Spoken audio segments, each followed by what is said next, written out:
कृष्ण चैतन्य प्रभु नित्यानंद।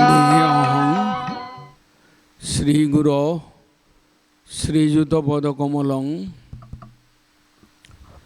श्री गुरुन् वैष्णवांश्च श्रीरूपं साग्रजातं सहगण रघुनाथान्वितं तं सजीवं साद्वैतं सावधूतं परिजनसहितं कृष्ण चैतन्य देवं श्री राधा कृष्ण पादान सहगण ललिता श्री विशाखान्वितांश्च। ओं अज्ञानतिमिरान्धस्य ज्ञानाञ्जनशलाकया चक्षुन्मीलितं येन तस्मै श्रीगुरवे नमः। मुखं करोति वाचालं पुंगुं लंघयते गिरिं यत्कृपातमहं वन्दे श्रीगुरुं दीनतारिणं। नमो महावदन्नाय कृष्ण प्रेम प्रदायते कृष्णाय कृष्ण चैतन्य नाम्ने गौरतिसे नमो। सिंहस्कंदं मधुर मधुर स्मेरगंडस्थलान्तं दुर्विज्ञ उज्ज्वल रसमयाश्चर्य नाना विकारं बिभ्रत्कान्तिं विकच कनकाम्भोजगर्भाभिरामां एकीभूतं बभू अवतु वो राधया माधवस्य। संसार सिंधु तरणे हृदयं यदि स्यात् संकीर्तनामृत रसे रमते मनश्चेत् प्रेमाम्बुधौ विहरणे यदि चित्तवृत्ति चैतन्य चंद्रचरणे शरणं प्रजातु। पंचदत्तात्मकं कृष्णं भक्तरूपस्वरूपकं भक्तावतारं भक्ताख्यं नमामि भक्तशक्तिकं।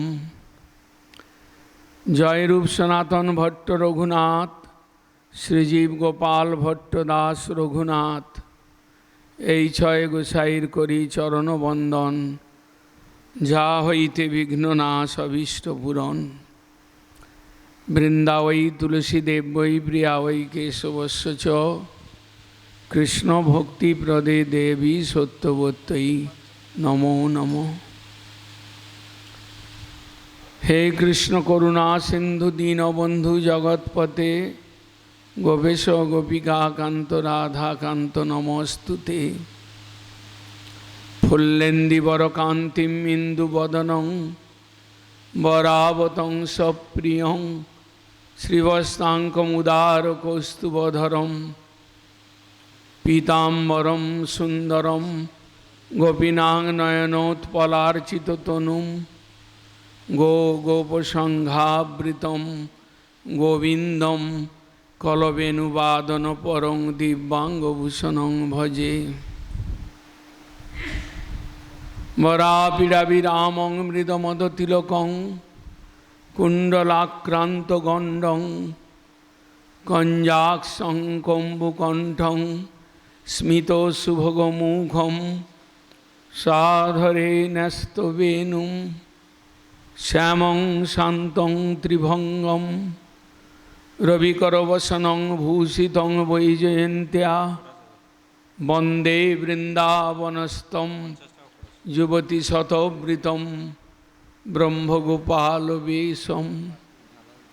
कस्तूरितिलकं ललाटपटले वक्षस्थले कौस्तुभं नासाग्रे वरमौक्तिकं करतले वेणुकरे कङ्कणं सर्वांगे हरिचंदनम सुललितं कंठे च मुक्तावली गोपस्त्री परिवेष्टित विजयते गोपाल चूड़ामणि। सजल जलद नीलं धर्षित उदारशीलं करतलधृतशैलं वेणुवाद्ये विशालं व्रजजनकुलपालं कामिनी केलिलोलं तरुणतुलसीमालं নৌমি গোপাল বালম। ওই নন্দতনুজ কিঙ্করং পতিতং মাং বিষমে ভবাম্বুধৌ কৃপয়া তব পাদ পঙ্কজ স্থিত দলীসদীশং বিচিন্তয়। হরে কৃষ্ণ কৃষ্ণ কৃষ্ণ হরে হরে, হরে রাম রাম রাম হরে হরে। বাঞ্ছাকল্পতরুভ্যশ্চ কৃপা সিন্ধুভ্যেব চ পতিতানাং পাবনেভ্যো বৈষ্ণবেভ্যো নমো। পরম আরাধ্যতম শ্রী শ্রী গুরুবর্গের পাদ পদ্মের কৃপা ভিক্ষা করে বাগবাজার গৌড়ীয় মঠে গৌর প্রেমানন্দে হরি হরি বল হরি বল। শ্রীমদ্ ভাগবত কথা সপ্তাহের দ্বিতীয় দিবসে কিছু পঞ্চম স্কন্দের কথা শ্রবণ করে আত্মশোধন করার প্রয়াস করছি। ভগবানের বহু অবতার, তার মধ্যে অংশ, কলা, অবতারী, অংশী এরকম ভেদ রয়েছে।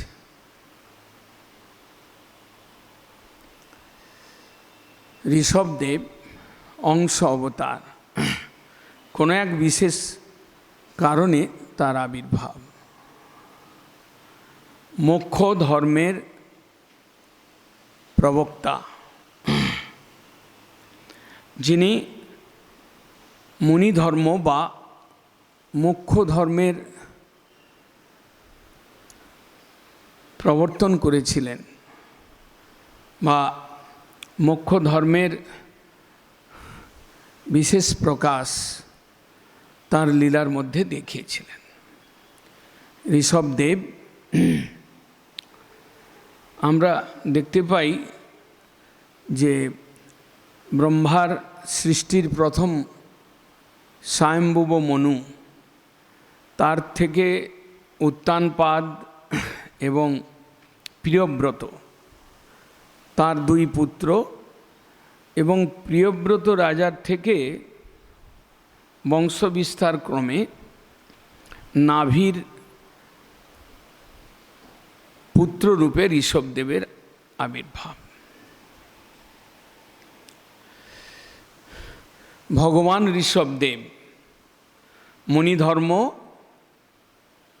বা মোক্ষ ধর্ম, ধর্ম, অর্থ, কাম এবং মোক্ষ, এই চারটি পুরুষার্থ হিসাবে নির্ণীত হয়েছে এবং তার উপরে পঞ্চম পুরুষার্থ হিসাবে কৃষ্ণ প্রেমকে শাস্ত্রকারগণ উল্লেখ করেছেন।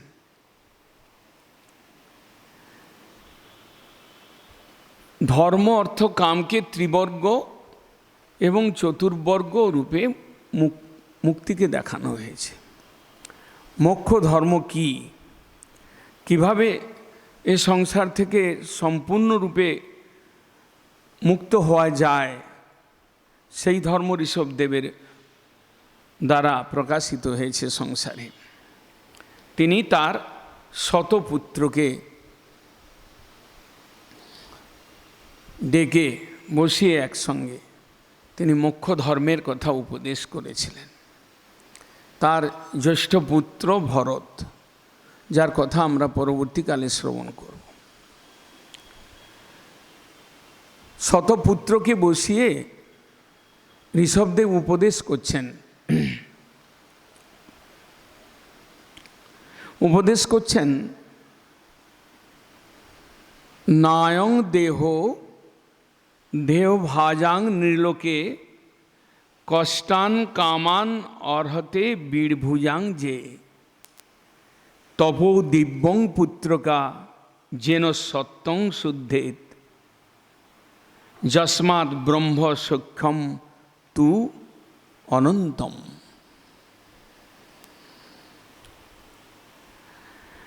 নায়ং দেহ দেহ ভাজাং নৃলোকে, হে পুত্রগণ, এই মনুষ্য লোকে দেহধারী জীবগণের দেহভাজি হয়ে থাকা উচিত নয়, দেহের ভজন করা উচিত নয়। দেহ ধর্মেতে যে সকল কৃত্য রয়েছে কেবলমাত্র দেহ রক্ষার্থে সেই সকল ধর্মের অনাসক্তভাবে পালন করে মানবের কর্তব্য তপস্যা করা উচিত। তপো দিব্যং পুত্রকা, হে পুত্রগণ তোমরা দিব্য তপস্যা করো। তপস্যা মানে দেহের আরাম ত্যাগ, তপস্যা মানে দেহ সুখের বৃত্তিকে ত্যাগ, তপস্যা মানে বৈরাগ্য ধর্ম। তপো দিব্যং, হে পুত্রগণ তোমরা দিব্য তপস্যা করো। কি জন্য? যেন সত্যং শুদ্ধেত, যার দ্বারা সত্তার শুদ্ধি হয়। দেহ রয়েছে বটে, কিন্তু দেহের ভেতরে একটা সত্তা রয়েছে। দেহের সত্তাটা কি? করণ, অন্তঃকরণ এবং বহিঃকরণ। দেহের মধ্যে অন্তঃকরণ রয়েছে, আমরা মন বলি, বা মনের আরও সূক্ষ্মাবস্থা যে চিত্ত, তাকে বলা হয় অন্তঃকরণ। এবং বহিঃকরণ হচ্ছে আমাদের পঞ্চকর্মেন্দ্রিয়, পঞ্চ জ্ঞানেন্দ্রিয়। এই ইন্দ্রিয়গুলোর শুদ্ধি এবং সত্তার শুদ্ধি, অর্থাৎ অন্তঃকরণ বা চিত্তের শুদ্ধি দরকার। তার জন্য তপোদিব্যম। যদ্যপি শ্রী চৈতন্যদেব তিনি চিত্তশুদ্ধির কথা বলেছেন, আরও পরিষ্কারভাবে বলেছেন, আরও এফেক্টিভ ওয়েতে বলেছেন মহাপ্রভু, কিন্তু তপস্যা একটা প্রসেস। ত্যাগ, তিতিক্ষা, তপস্যা, এগুলো একটা প্রসেস যার দ্বারা অন্তঃকরণকে শুদ্ধ করা যায়। তপো দিব্যং পুত্রকা যেন সত্যং শুদ্ধেত, ঋষভদেবের প্রথম উপদেশ। পুত্রগণকে বসিয়ে বললেন, তোমরা যাও, সংসারের মধ্যে মেতো না, দেহ ধর্মের মধ্যে আবিষ্ট হয়েও না, তপস্যা করো। সেই তপস্যাটা দিব্য, অর্থাৎ সেই তপস্যাটা ঈশ্বরের উদ্দেশ্যে, সেই তপস্যাটা ঈশ্বর প্রাপ্তির উদ্দেশ্যে। তপো দিব্যং পুত্রকা যেন সত্যং শুদ্ধে। আমরা যে ভজন করি এর মধ্যে এটাও একটা তপস্যা। ভক্তি মার্গের একটা পন্থা, তপস্যা একটা পথ। বাড়ি ঘর বাড়ি স্ত্রী পুত্র আসক্তি ত্যাগ করে, বা বাড়ি গৃহ ত্যাগ করে, নিজেদের শরীর চর্চাকে ত্যাগ করে, শরীর চর্চার উপর ধ্যান না দিয়ে ঈশ্বরের উপাসনা, এটা একটা তপস্যা। এবং এই তপস্যার ফল হচ্ছে শুদ্ধি, অন্তঃকরণ শুদ্ধি। চক্ষুটা দিয়ে যদি ঈশ্বরকে দেখি, বা তীর্থ দেখি, বা ভগবানের ভক্তকে দেখি, সেটা জ্ঞানেন্দ্রিয় চক্ষু ইন্দ্রিয় যে তার শুদ্ধি হয়, তার জড়তা কাটে, তার যে অসৎ দর্শন সেই বৃত্তিটা কাটে, চিত্ত চক্ষুটা শুদ্ধ হয়। এইরকম প্রত্যেকটি জ্ঞানেন্দ্রিয় এবং প্রত্যেকটি কর্মেন্দ্রিয়। আমি যদি হাত দিয়ে নিজের গৃহটা সাফ করি দেহ রক্ষার জন্য, সংসার পালনের জন্য, বা সংসারে ভোগ করবার জন্য, সেই হাতটা দিয়ে যদি মন্দির মার্জন করি, তাহলে সেটা তপস্যা, এবং সেই হাতটা শুদ্ধ হয় ঈশ্বরের সেবার দ্বারা। তপো দিব্যম যেন সত্যং শুদ্ধে। খুব একটা ভাগবতের ইম্পর্টেন্ট কথা, সত্তার শুদ্ধি। যদি আমার সত্তার শুদ্ধি না হয় তাহলে আমার ঈশ্বর প্রাপ্তির সম্ভাবনা কোনোভাবেই থাকে না। দেহশুদ্ধি, মনশুদ্ধি, চিত্তশুদ্ধি, আত্মশুদ্ধি, এ সব কথাই, সব প্রসেস আমাদের শাস্ত্রেতে রয়েছে। সত্তার শুদ্ধির কথা বললেন, ভেতরের শুদ্ধির কথা বললেন, অন্তর ইন্দ্রিয়ের শুদ্ধির কথা বললেন। তপো দিব্যং যেন সত্যং শুদ্ধেত। আমি যা কিছু ইন্দ্রিয়ের দ্বারা করি সেটা যদি ঈশ্বর উদ্দেশ্যে হয় তাহলে সেটার শুদ্ধি হয়, ক্রমশুদ্ধি। যদি বহিঃকরণ শুদ্ধ হতে হতে যদি অন্তঃকরণের শুদ্ধি হয়, অর্থাৎ মনশুদ্ধি, চিত্তশুদ্ধি বা আত্মশুদ্ধি হয়, আমাদের মধ্যে কত রকম আবিলতা, কত রকম কপটতা, কত রকম ছলনা। হরিনাম করছি, হরে কৃষ্ণ করে করছি, কিন্তু ছলনা, কপটতা, অসৎ প্রবৃত্তি হৃদয়ের মধ্যে বসে রয়েছে। সময় পেলে ওগুলো আলোচনা করি। তাদের কপাল পোড়া।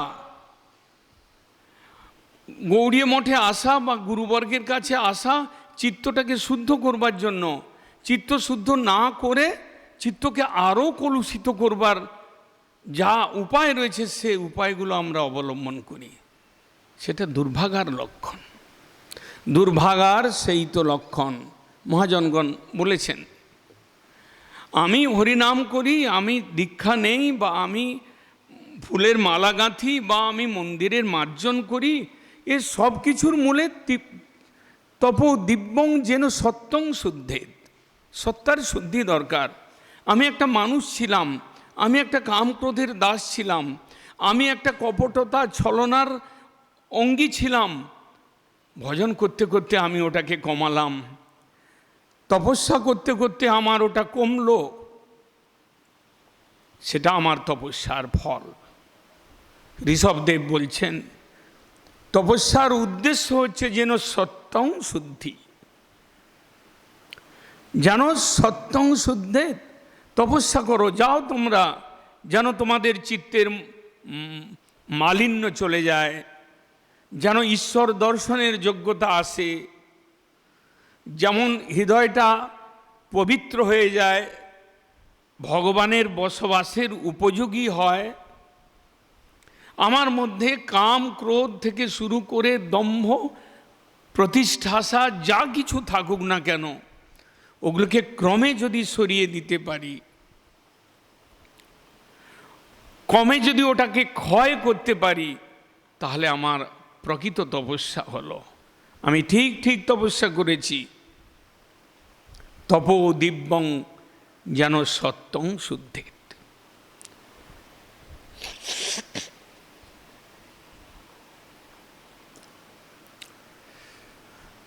ভাগবতের কথা বহু শ্রবণ করে কোনো লাভ হবে না। দিনগুলো 7টা দিন চলে যাবে। সন্ধ্যার প্রসাদ একটু পেয়ে সন্তুষ্ট হতে হবে, কিন্তু ভাগবতের 50টা কথা, 1000টা কথার মধ্যে একটা কথা যদি মনের মধ্যে বসে যায় তাহলে তাকে ভাগবত বানিয়ে দেবে।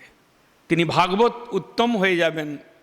তিনি আরও তার নিজের দর্শন দিয়ে, নিজের স্পর্শনে আরও অনেককে ভাগবত করতে পারবেন। তপো দিব্যং যেন সত্যং শুদ্ধে। ঋষভদেবের একটা ইম্পর্টেন্ট উপদেশ। নিজের ছেলেদেরকে বললেন না যে তুমি ওটায় চাকরি করতে যাও, নিজের ছেলেকে বললেন না যে তুমি এবার একটা বিয়ে করো, গলায় তোমাকে একটা জড়িয়ে দেওয়া হলো বন্ধন। নিজের পুত্রদেরকে বসিয়ে পিতা হয়ে তিনি বলছেন, হে পুত্রকা নাহং দেহ দেহ ভাজাং নিলোকে। এই সংসারে এসে দেহের দাস হয়ে দেহের তৃপ্তি বিধানের চেষ্টায় মত্ত হয়েও না। কষ্টান কামান অর্হতে বীর ভুজাং যে। শূকর যেমন বৃষ্ঠাভোজী হয়ে দুর্গন্ধের আহার করে জীবনযাপন করে সন্তান উৎপন্ন করে, এই রকম দেহভাজী হয়েও না। তপো দিব্যম, ঈশ্বরের উদ্দেশ্যে তপস্যা করো, সাধন করো। তপস্যা মানে সাধন। সাধন মানে তুমি নিজের দেহের সুখকে জলাঞ্জলি দিয়ে তুমি তোমার চিত্তকে শুদ্ধ করবার জন্য তুমি ঈশ্বরের উদ্দেশ্যে করো ত্যাগ। ঈশ্বরের উদ্দেশ্যে তুমি তোমার সেবা প্রবৃত্তি, সেটাই তোমার তপস্যা, সেটাই তোমার সাধন। ঋষভদেব বললেন পুত্রগণকে মোক্ষ ধর্মের কথা। সংসার থেকে মুক্তি পেতে হবে না, এখানে পুনঃ পুনঃ আসবার রাস্তা তৈরি করতে হবে না। এই কষ্টের সংসার, ত্রিতাপ জ্বালাময় সংসার, ক্লেশপূর্ণ সংসার, এখানে পুনঃ পুনঃ আসবার ব্যবস্থা করতে হবে না। বুদ্ধিমান ব্যক্তি তা করে না। বোকা যিনি এই রকম করেন, এই সংসারের বস্তুগুলোকে আঁকড়ে ধরে থেকে সঞ্চয় করতে করতে তাতেই ডুবে থাকতে থাকতে শেষ নিঃশ্বাস ত্যাগ করেন, তিনি মহামূর্খ। তপো দিব্যং পুত্রকা যেন সত্যং শুদ্ধেত। পুত্রগণকে বললেন, আর বলছেন মহৎ সেবা দ্বারম আহু বিমুক্তে তমো দ্বারম যশিতাং সঙ্গী সঙ্গম। আরেকটা কথা বললেন, সঙ্গ করবে। কার সঙ্গ করবে? যে ভালো ভজন করে তার সঙ্গ করবে, না যে এসে ফুসফাস ফুসফাস করে মঠের মধ্যে তার সঙ্গ করবে? এর চর্চা, ওর চর্চা, ওর নিন্দা, ওর স্বভাবের নিন্দা, এগুলো কিছু লোকের কাজ, বিষ ছড়ানো। কার সঙ্গ করবে তুমি? মহৎ সেবা দ্বারম আহু বিমুক্তে। বিমুক্তির দ্বার হচ্ছে মহতের সেবা, মহতের নিন্দা নয়। মহতের চরণে প্রণত হয়ে শরণাগত হয়ে তার সেবা করবে। মহতের সেবা করলে সেটা হচ্ছে বিমুক্তির দ্বার। বিশেষ মুক্তি, বিমুক্তি শব্দ ভাগবতে ব্যবহৃত হয়েছে। ভাগবতে মুক্তি শব্দের ব্যবহার হয়েছে মুক্তিং দদাতি করিচিত স্ম ন ভক্তি যোগম। ওই মুক্তির কথা বলেছেন। আবার মহৎ সেবা দ্বারম আহু বিমুক্তে, বিশেষ মুক্তি, যে মুক্তিতে সম্পূর্ণ শোধন, যে মুক্তিতে আর কিছু পরবর্তী পর্যায়ে পাওয়ার কিছু থাকে না, তাকে বলা হয় বিমুক্তি। হরি সেবা লাভ, কৃষ্ণ প্রেম লাভ, তাকে বলা হচ্ছে বিমুক্তি। বলছেন তোমরা তপস্যা করো, আর যদি সঙ্গ করো তাহলে মহতের সঙ্গ করবে, ওটাই হচ্ছে বিমুক্তির দ্বার। আর তমো দ্বারম যশিতাং সঙ্গী সঙ্গম। অন্ধকার সংসারের দ্বার হচ্ছে যশিত সঙ্গ, স্ত্রী সঙ্গ বা স্ত্রী সঙ্গীর সঙ্গ। কামুক ব্যক্তির সঙ্গ করবে তাহলে পুনঃ পুনঃ সংসার গতি, তমোজনী, নরকের দ্বার।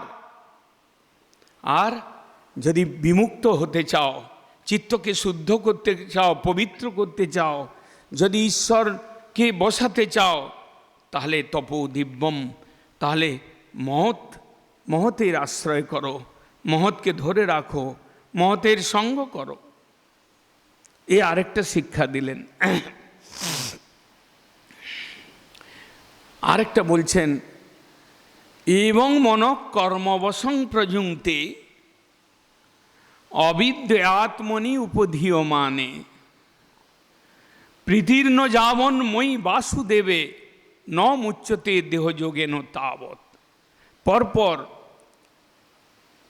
ঋষভদেব বলছেন না, ভাগবত বলছেন কিভাবে সিঁড়ির মতো পরপর ক্রমপন্থায় তুমি শ্রেষ্ঠ জিনিস পেতে পারো। প্রথম বললেন তুমি দিব্য তপস্যা করো, সাধন করো, অন্তঃকরণ শুদ্ধ করো, চিত্ত শুদ্ধ করো। দ্বিতীয় স্টেজে বলছেন তুমি মহতের সঙ্গ করো, সেটাই বিমুক্তি। তৃতীয় স্টেজে গিয়ে বলছেন প্রীতির্ন জামন মই বাসুদেবে ন মুচ্যতে দেহযোগে ন তাবৎ।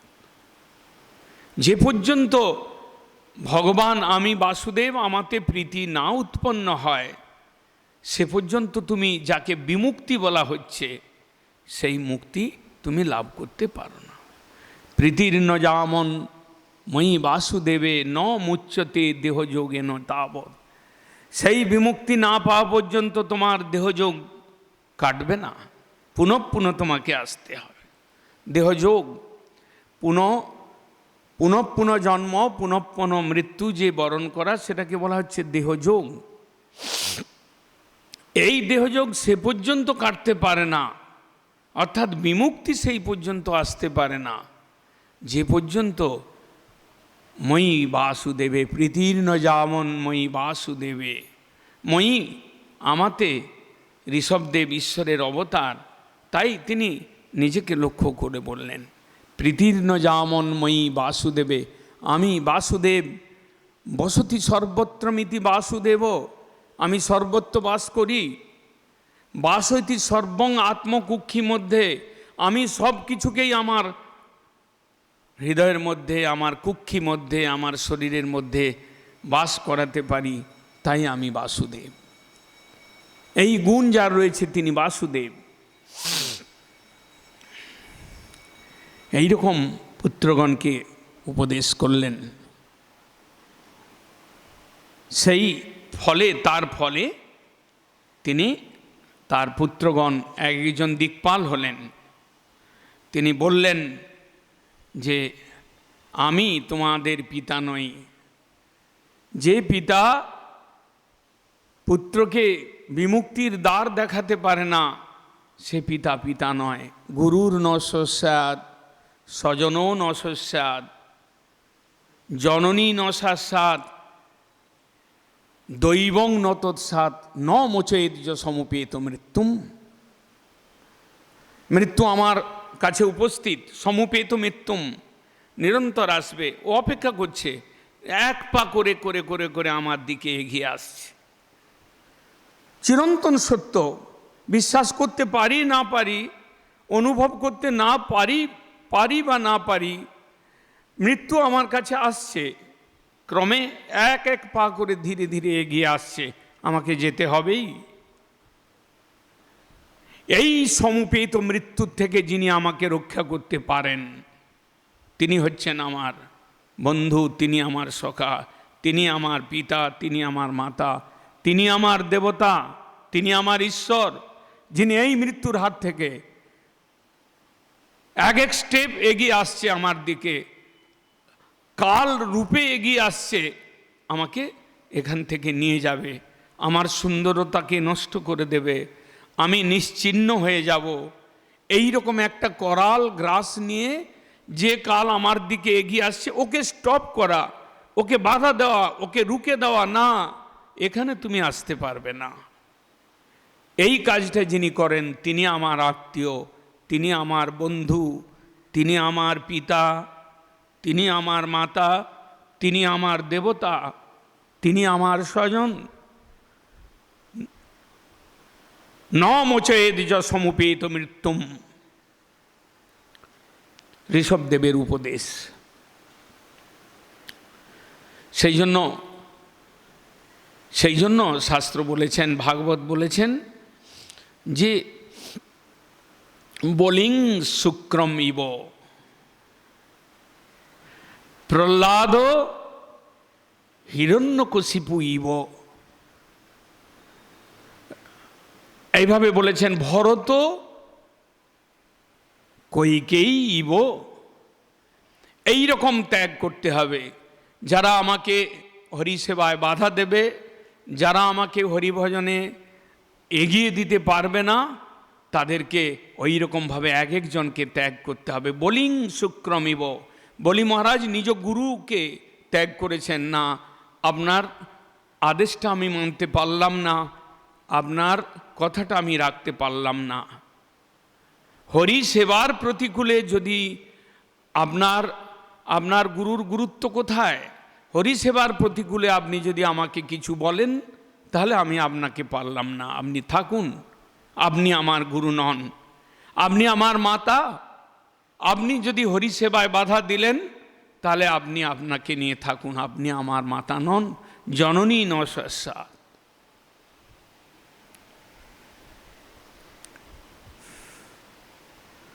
যোগ্য পত্নীগণ তারা স্বামীকে ত্যাগ করেছিলেন, না প্রয়োজন নেই, আপনাদের উপদেশের অপেক্ষা নেই, আপনাদের আদেশের অপেক্ষা আমাদের নেই, কারণ হরিসেবার প্রতিকূলে আপনি আমার স্বামী নন। এইভাবে ভাগবত দেখিয়েছেন। পৃথিবীতে লোকে যা কথা বলে, যেটাকে নীতি বলে, যেটাকে সত্য বলে, ভাগবত সেটাকে বলে ছলনা, মিথ্যা। হাটে বাজারে এসব কথার আলোচনা হয় না, ভাগবত বলেন।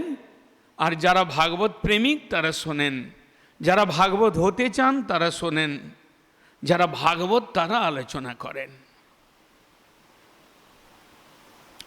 ঋষভদেব এইভাবে তাঁর পুত্রগণকে উপদেশ দিয়েছিলেন। মোক্ষ ধর্ম বা মুনি ধর্ম, পরবর্তীকালে নিজের শরীর ত্যাগ করেছিলেন স্বেচ্ছায়।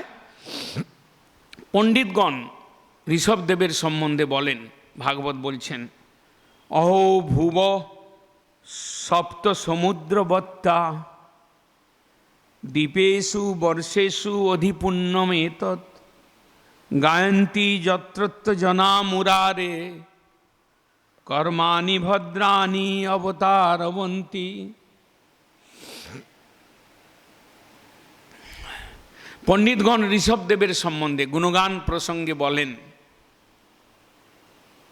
যিনি মোক্ষ ধর্মের প্রবক্তা, যিনি নিজ পুত্রগণকেই টার্গেট করে উপদেশ দিয়েছেন, যার পুত্রগণ এক একজন মহাভাগবত ছিলেন, শেষের পুত্রগণ তারা কর্মমার্গে গিয়েছিলেন বটে, কিন্তু তার প্রথম যে 10 জন পুত্র এবং পরবর্তী 9 জন তারা নবযোগেন্দ্র ঋষি হয়েছিলেন। প্রথম 10 জন পুত্রের নামে এই পৃথিবীর নামকরণ হয়েছিল, তারা এক একজন দিকপাল ছিলেন। সেই ঋষভদেবকে উদ্দেশ্য করে বলছেন পণ্ডিতা উচু অহো ভুব সপ্ত সমুদ্রবত্তা দ্বীপেষু বর্ষেষু অধিপুণ্যমেতৎ। আহা, এই সপ্ত দ্বীপময় পৃথিবীর মধ্যে এই জন্য দ্বীপ এবং 9টি বর্ষের মধ্যে, তারই মধ্যে যে 9টি বর্ষ এবং তার মধ্যে যে ভারতবর্ষ,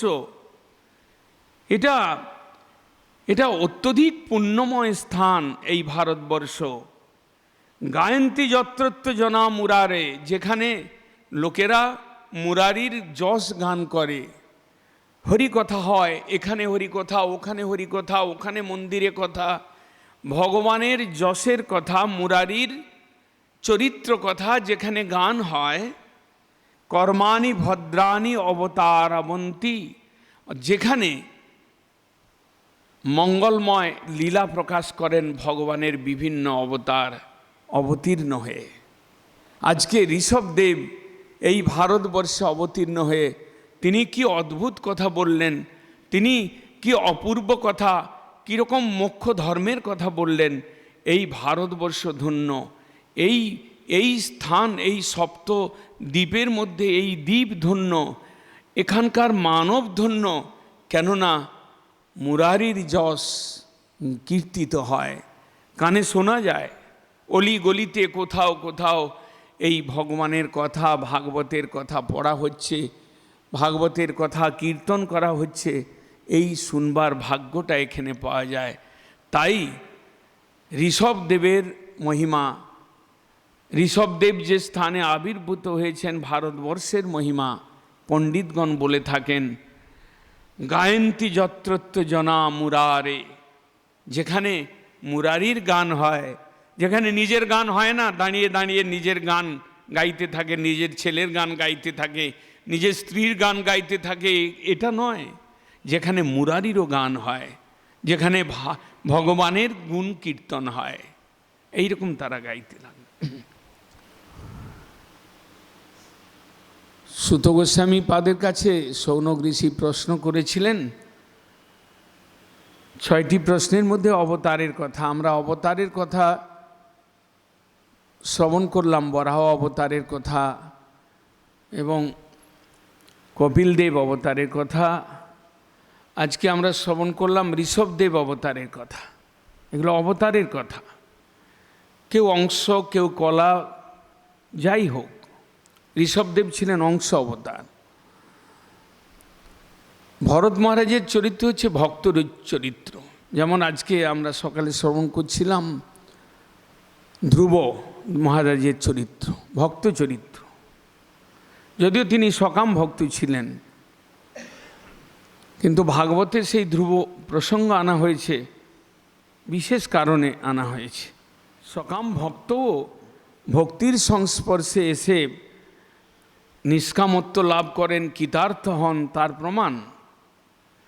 এখন ভরত মহারাজের চরিত্রে আমরা দেখব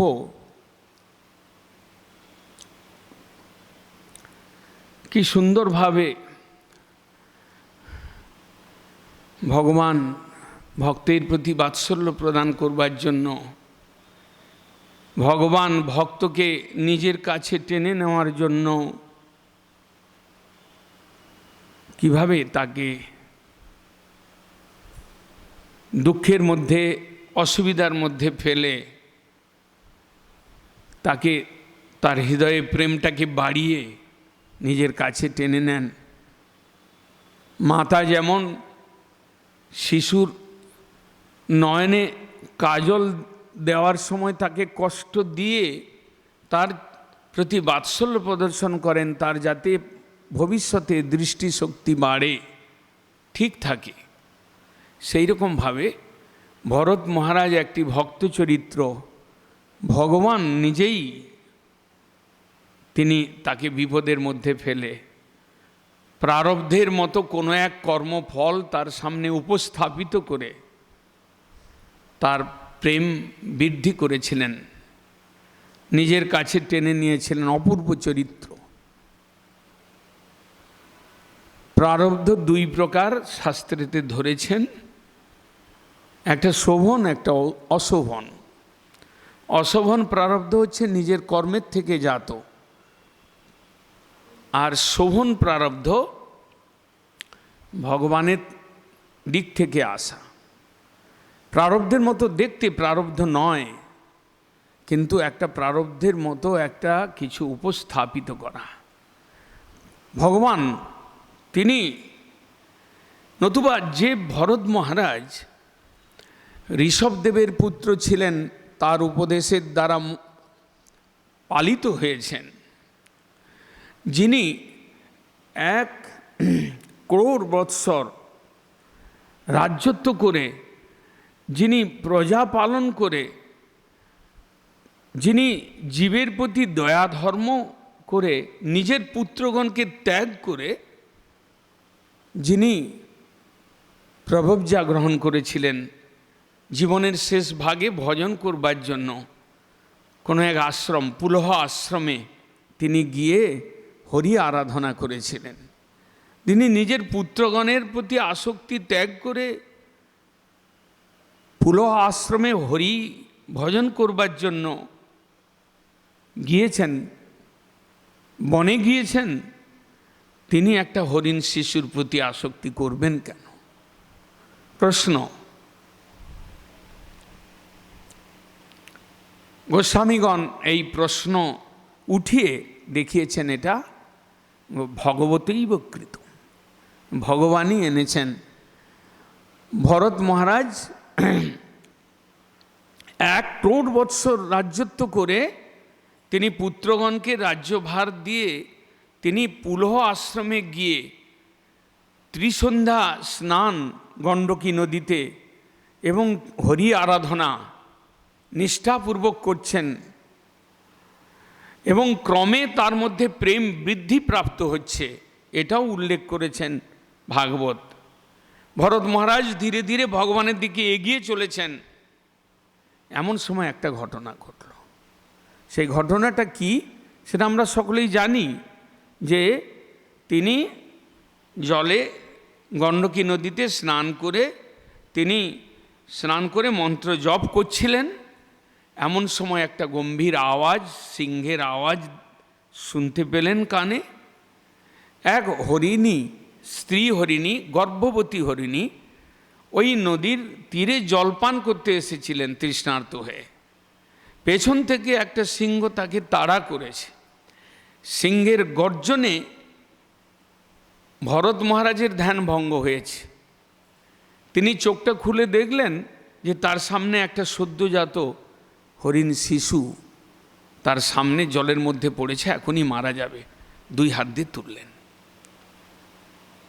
সিংহ হরিণীকে খেতে গিয়েছে। হরিণী নিজেকে বাঁচবার জন্য সেই নদী এপার থেকে ওপারে লাফ দিয়েছে পেরোবার জন্য, কিন্তু ভয়ে এবং তার এই লম্ফেতে কি হয়, গর্ভপাত হয় এবং ছোট্ট একটি হরিণ শিশু সদ্যজাত ভরত মহারাজের সামনে জলের মধ্যে পড়ে।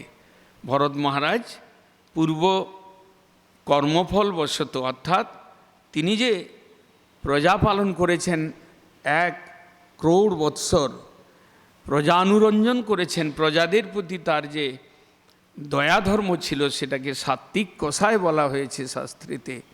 সেই সাত্ত্বিক কষায় বশত তিনি ওই হরিণ শিশুর মৃত্যুটা সামনে দেখতে পারলেন না, তাকে বাঁচালেন তাড়াতাড়ি। 2 হাত দিয়ে উঠিয়ে তাকে নিলেন, শিশুটাকে নিয়ে জপ তপ বাদ দিয়ে তিনি গৃহে নিয়ে গেলেন, তার শুশ্রূষা করলেন, যেমনটি নাকি মা একটা ছেলেকে শুশ্রূষা করে। এবং সেই হরিণী, তার মা প্রকৃতপক্ষে ওপারে যেতে না পেরে জলের মধ্যেই পড়ে প্রাণত্যাগ করে। এই যে সাত্ত্বিক কষায় ভরত মহারাজের মধ্যে তৎক্ষণাৎ জাগ্রত হলো। সংসার বলবে, মানব বলবে, কত সুন্দর কাজ করেছে, দয়া, এটা দয়া ধর্ম তো একটা বিরাট ধর্ম। দয়া ধর্ম যদি না থাকে তাহলে কি ভগবানকে কি পায় নাকি কেউ? কিন্তু ভাগবত বলছেন এই দয়া ধর্মই তার ভজনের পথের বাধা, এবং সেটা হচ্ছে তার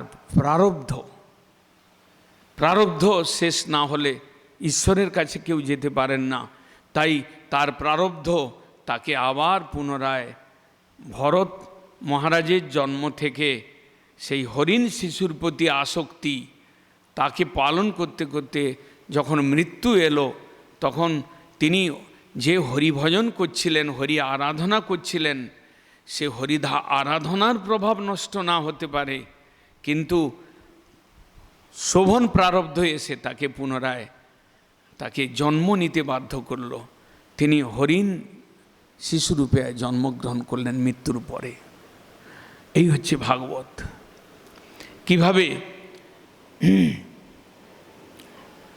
কিভাবে প্রারব্ধ আমাদেরকে পুনঃ জন্ম দান করে, এটা যেমন চিত্রিত করছেন, তেমনি দেখাচ্ছেন হরি আরাধনায় এতখানি মনোনিবেশ করবার পর ভরত মহারাজ তিনি হরিণ হয়ে জন্মগ্রহণ করেন কেন? ভাগবত বলছেন যে আপনি শুনছেন আপনার বিচার, যে ইনি হরিণ শিশুর প্রতি আসক্তিবশত হরিণ জন্ম পেলেন। ভাগবত বলছেন ইনি ভক্তি করছিলেন, হরিসেবা করছিলেন, হরিসেবা করতে করতে ভগবান তাকে নিজের কাছে টেনে নেওয়ার জন্য, শীঘ্র টেনে নেওয়ার জন্য, ওর আরতি দন্য এগুলোকে বাড়াবার জন্য ওর জীবনে একটা বিপদ এনে দিলেন, হরিণ শিশুর প্রতি আসক্তি। তার থেকে তাকে পুনরায় এই জন্মে তিনি মুক্ত হতে পারলেন না, তিনি হরিণ জন্ম পেলেন। ভরত মহারাজ হরিণ শিশুরূপে জন্মগ্রহণ করলেন।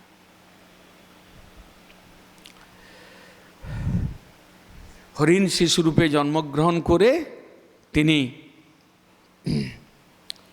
ওই পুলহ আশ্রমে এসে গেলেন।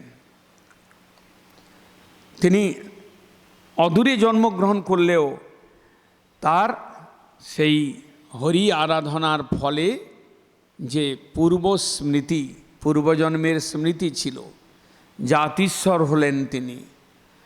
তিনি হরি আরাধনার ফল ব্যর্থ যায় না। নেহ অভিক্রমণ আসস্তি প্রত্যব্যায় ন বিদ্যতে স্বল্পমপিয়স্য ধর্মস্য ত্রায়তে মহতো ভয়াত। হরি সেবার ফল, হরি আরাধনার ফল স্বল্প হলেও যে ব্যর্থ যায় না, কিভাবে সুন্দর এখানে ভাগবত দেখিয়েছেন সেটা। ভরত মহারাজ শিশু হয়ে একটু বড় হয়েছেন, কিন্তু তিনি জানলেন যে আমি কেন হরিণ হলাম, আমি পূর্বজন্মে কে ছিলাম। তাই তিনি তাড়াতাড়ি জ্ঞান লাভ করার সঙ্গে সঙ্গে সেই পুলহ আশ্রমে ফিরে তিনি সাধুদের যেখানে ভজন করতেন, কেবল ভরত মহারাজই ভজন করতেন না, বহু সাধু সেখানে ভজন করতেন। পূর্বের এই রকম ভারতবর্ষের এই রকম রীতি ছিল, সংসার থেকে নিবৃত্ত হয়ে বানপ্রস্থ ধর্ম আশ্রয় করে কোনো তীর্থে গিয়ে নদীর তীরে স্নান করে ত্রিসন্ধ্যা জপ আদি করে হরি আরাধনা করা। তিনি সাধুদের আশ্রমের কাছে ঘুরে বেড়াতেন, সাধুরা খেয়ে যা প্রসাদ ফেলাতেন বা অন্যান্য যা কিছু হরি সম্বন্ধীয় বস্তুগুলো খেয়ে কর্ণের দ্বারা সেই সাধুদের উচ্চারিত মন্ত্র, বেদমন্ত্র ধ্বনি কান দিয়ে শ্রবণ করতেন। তারা যে নাম জপ করতেন তা শ্রবণ করতেন, তারা যে কীর্তন করতেন সেগুলো বসে বসে শ্রবণ করতেন। এই রকমভাবে ভরত মহারাজ তিনি ওই হরিণ জন্ম অতিবাহিত করলেন। এই সংসারে একটা জন্মকে পার করা কত কঠিন, জন্ম থেকে মৃত্যু পর্যন্ত যে জীবন যাত্রা, তার মধ্যে কত ঝড়, কত ঝঞ্ঝাট, কত অশান্তি, কত দুঃখ, ক্লেশ, ত্রিতাপ, এগুলোকে তিনি সহন করলেন। কিন্তু বুঝতে পারলেন যে আমার কোথাও ভুল হয়েছে, বুঝতে পারলেন আমি সেই ভরত মহারাজ। দৃষ্ট শ্রুত কর্মদোষ, যা দেখেছিলাম, যা শুনেছিলাম, তার থেকে আমার দোষ হয়েছে। দৃষ্টশ্রুত কর্মবন্ধন, আমি হরির মন্ত্র জপ করছিলাম, কিন্তু সিংহের আওয়াজ শুনতে পেয়েছিলাম, শ্রুত দেখেছিলাম একটা শিশু জলের মধ্যে পড়ে গেছে, নবজাত সে। এই দেখা, শোনা, করা, এগুলোর থেকেই তো আমাদের বন্ধন, এগুলোর থেকেই তো আমাদের ক্লেশ। দৃষ্টশ্রুত কর্মবন্ধ ভরত মহারাজ, হরিণ রূপী ভরত মহারাজ তিনি মনে করছেন, স্মরণ করছেন। তিনি সেই তার হরি আরাধনার পথে বাধা বুঝতে পাচ্ছেন। একটা জন্ম নষ্ট হয়ে গেল, তিনি সেটা বুঝতে পারছেন। তাই তিনি সাধু সমাজে এসে অন্য কোনো হরিণ বা হরিণীর প্রতি আসক্তি না করে জীবনটা কাটালেন। একটা হরিণের জন্ম 15 বছর বা যাই হোক না কেন, তার একটা লিমিট, মানব জন্মের যেমন একটা লিমিটেশন রয়েছে, সেটা কাটালেন, কষ্টের সঙ্গে কাটালেন। কষ্টের সঙ্গে কাটালেন কেন? তিনি যদিও সাধু সমাজে এসেছিলেন, যদিও হরিনাম শুনতেন, কিন্তু হরিণ দেহ, দেহ ধর্মেতে একটা ক্লেশ, বন্ধন, একটা অন্য স্বভাব তো রয়েছেই। সেই স্বভাবগুলোকে তিনি কি করলেন, সহন করতে হলেন, তিনি পার করলেন কোনো রকমভাবে। কর্মভোগ,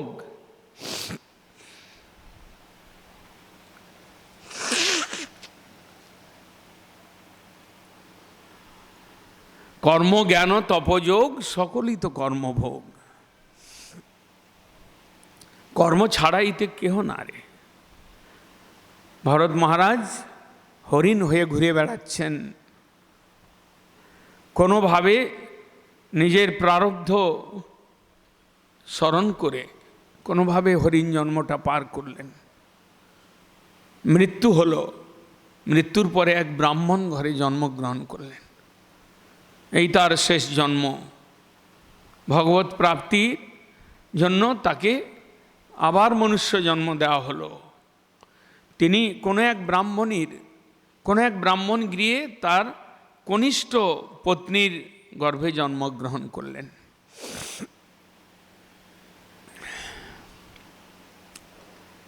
চেতনা রয়েছে, এই জন্মেতেও তিনি সব বুঝতে পারছেন। স্পষ্ট আয়নার মতো দেখা যাচ্ছে যে আমি কি ছিলাম, কি হলাম, আয়নার মতো দেখছেন। কেন দেখতে পাচ্ছেন? হরি আরাধনার ফল। ত্যাগ করেছিলেন, সংসার ত্যাগ করেছিলেন, রাজ্য সুখ ত্যাগ করেছিলেন, পুত্রগণকে ত্যাগ করেছিলেন, ত্যাগ করে হরি আরাধনা করেছিলেন। সেই হরি আরাধনার ফল তিনি স্পষ্ট দেখতে পেলেন যে আমার দুর্ভাগ্য, আমার কর্মের ফল। তিনি মনে করছেন যে আমার হরিণ শিশুতে আসক্তিটা আমার ভুল হয়েছে, কিন্তু তিনি জানেন না যে ভগবান এটা করিয়েছেন, ঘটনাটা ঘটেছে ঈশ্বরের ইচ্ছায়। কিন্তু তিনি স্পষ্ট দেখতে পাচ্ছেন কিভাবে তিনি হরিণ জন্ম পেলেন, কিভাবে হরিণ জন্মকে ছেড়ে আবার কিভাবে ব্রাহ্মণ গৃহে জন্মগ্রহণ করলেন। এবারে তিনি কিন্তু আসক্তি রহিত হয়ে তিনি বাস করছেন। হরিণ জন্মেতেও আসক্তি ত্যাগ করে এসেছেন, নিজের মা বাবা এবং অন্যান্য হরিণীর সঙ্গ ত্যাগ করে তিনি এসেছিলেন। তিনি এবারে ব্রাহ্মণ জন্ম পেলেন। ছোটবেলার থেকেই মুখ অর্থাৎ কথা বলতে পারেন না, যেন এরকম দেখাচ্ছেন, যেন একটা পাগল, কথা বলতে পারে না, বোবা, এইরকম তিনি চুপ। মুখে কথা বলতে পারেন কিন্তু মুখটাকে টেসে বেঁধে রেখেছেন। কেন? যে এই সংসারে এসে কারোর সঙ্গে কিছু করতে গেলে, কথা বলতে গেলেই বিপদ আছে।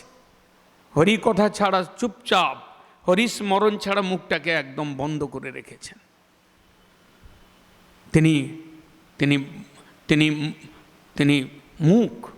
তিনি বোবা হয়ে আছেন। ধীরে ধীরে বড় হয়েছেন, কি সুন্দর ব্রাহ্মণ কুলে জন্ম, কিন্তু সংসারের আঘাত, সংসারে জন্ম নেওয়া আর বিদায় নেওয়া দুটোই দুঃখ, এবং তার মধ্যে যে স্প্যানটা রয়েছে সেটা আরোই দুঃখ। সংসার ইহ পুরু দুঃখম। কাউকে কিছু বলেন না, কারো কিছু ক্ষতি করেন না, কিন্তু তার উপরে ক্ষতি আসছে, তার উপরে অসুবিধা আসছে। বিমাতার পুত্র হওয়াতে তার পূর্ব মাতার পুত্রগণ তাকে হিংসা করতেন, তাকে কষ্টের কাজগুলো দিতেন, নির্যাতন করতেন, খাওয়া দাওয়ার সুখ পেত না, যে বিমাতের পুত্র হলে যেরকম অবস্থা হয়। কিন্তু তিনি সহন করতেন, কারণ এটা আমার প্রারব্ধ কর্ম, তাই এটা কারো দোষ নয়। এই রকম বিচারে তিনি একজন মহাভাগবত। ভরত মহারাজ ব্রাহ্মণজনিতে তিনি মহাভাগবত। কাউকে কষ্ট দিচ্ছেন না, কিন্তু কষ্ট পাচ্ছেন, ভোগ করছেন, এবং জানেন এটা আমার প্রারব্ধ।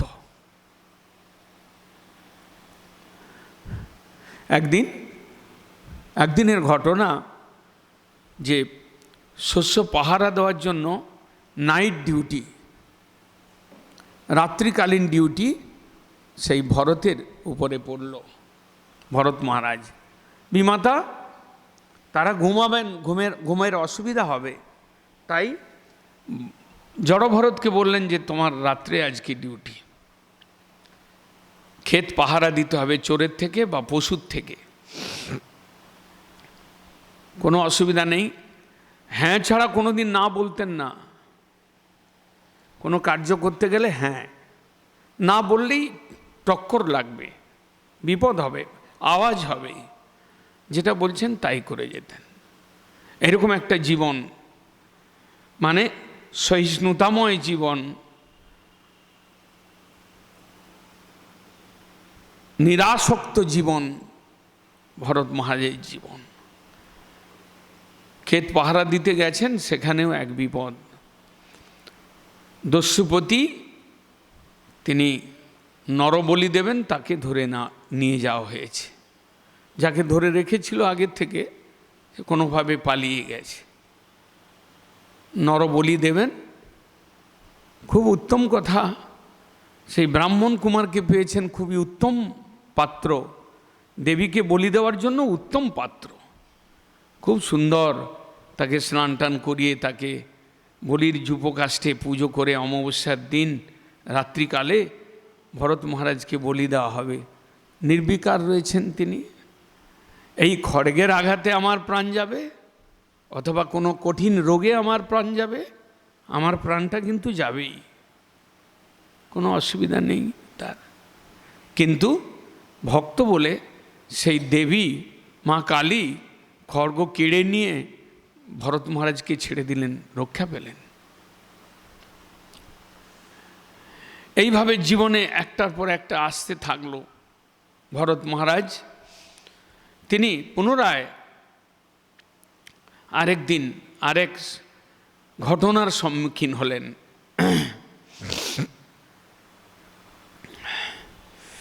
রাজা রহুগণ, সিন্ধু ও সৌবীর প্রদেশের রাজা। ভারতবর্ষে বর্তমানে পাঞ্জাব, পাকিস্তান যে অংশ ভারতবর্ষের, সিন্ধু প্রদেশ আর সৌবীর প্রদেশ, সেই স্থানের তিনি রাজা ছিলেন। রাজা রহুগণ তিনিও ভক্ত ছিলেন, তিনিও মহৎ সঙ্গ করতেন। তিনি কপিল মুনির আশ্রমে যাচ্ছিলেন, নিজ গুরুদেবের আশ্রমে। সেখানে তিনি কি করবেন, তিনি তার আধ্যাত্মিক ক্রিয়া করবেন। রাজা পালকিতে করে যাচ্ছিলেন। সৌবীর প্রদেশের রাজা রহুগণ তিনি যাচ্ছিলেন, রওনা হবেন পালকিতে করে। পালকির বাহক একটা কম পড়ে গেছে। ওই আবার খুঁজতে খুঁজতে খুঁজতে খুঁজতে তৎক্ষণাৎ একজন পালকি বাহক দরকার, শিবিকা। সঙ্গে সঙ্গে ভরতকে পেলেন। প্রায়ই জানতেন সকলেই যে একে যা বলা হবে করা হবে, কিছু না করবে না, ওকে ধরে নিয়ে গেছেন। ভরত মহারাজ পালকি বইছেন। পালকি বইছেন না, নিজের মনে করছেন যে নিজের কর্মফল ক্ষয় করছি। পালকি বইছেন, রাজা রহুগণের আরাম হচ্ছে না, বেতাল হচ্ছে। কেন? যে অভ্যাস ছিল না, শুধু তাই নয়, তিনি কৃষ্ণ আরাধনা করেছেন পূর্বে, তাই তার কাছে কোনো অভ্যাস, যে কোনো কর্মে তিনি ঠিকই ছিলেন। কিন্তু ওই যে রাস্তায় যেতে যেতে কোনো পায়ে দলিত হয়ে যদি কোনো পিঁপড়া মারা যায়, সেই জন্য পায়ের স্টেপটাকে আগে পিছে ফেলাচ্ছিলেন।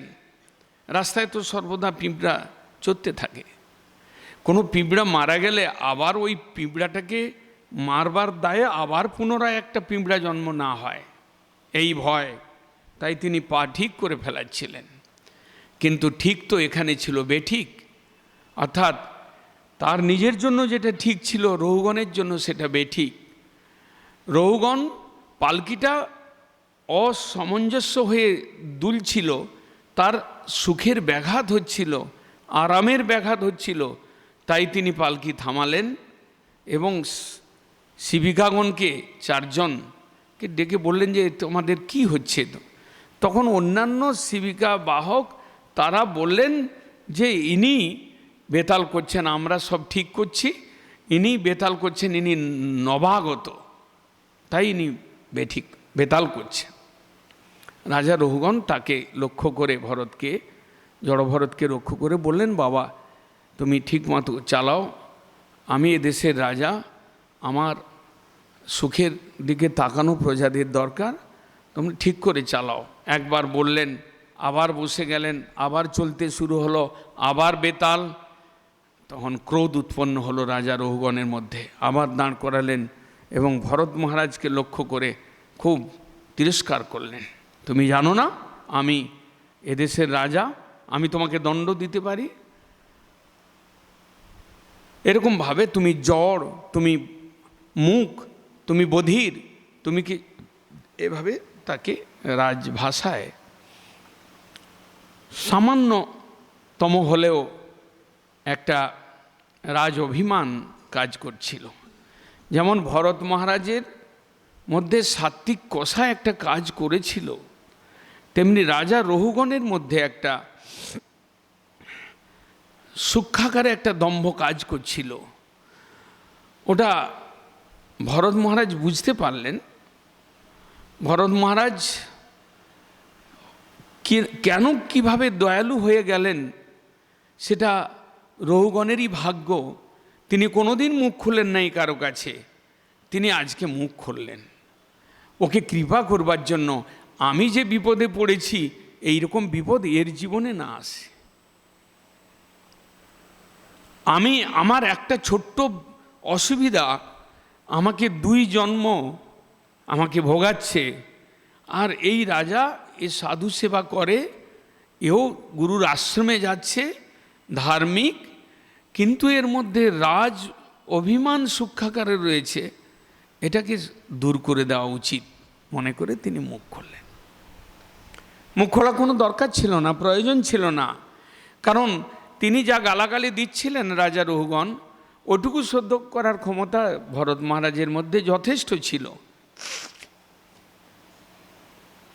কিন্তু হঠাৎ একটা মহাজনের কৃপা, মহাপুরুষের কৃপা, কখন কার উপরে তিনি দয়ালু হয়ে যান, কৃপালু হয়ে যান, এটা বোঝা খুব কঠিন।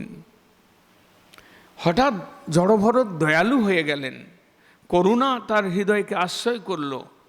তিনি পট করে রঘুগণকে বলতে শুরু করলেন, রাজা রঘুগণ, তুমি বলছো আমি রাজা, তুমি বলছো আমি জীবন মৃত, তুমি বলছো আমি তোমাকে দণ্ড দেব?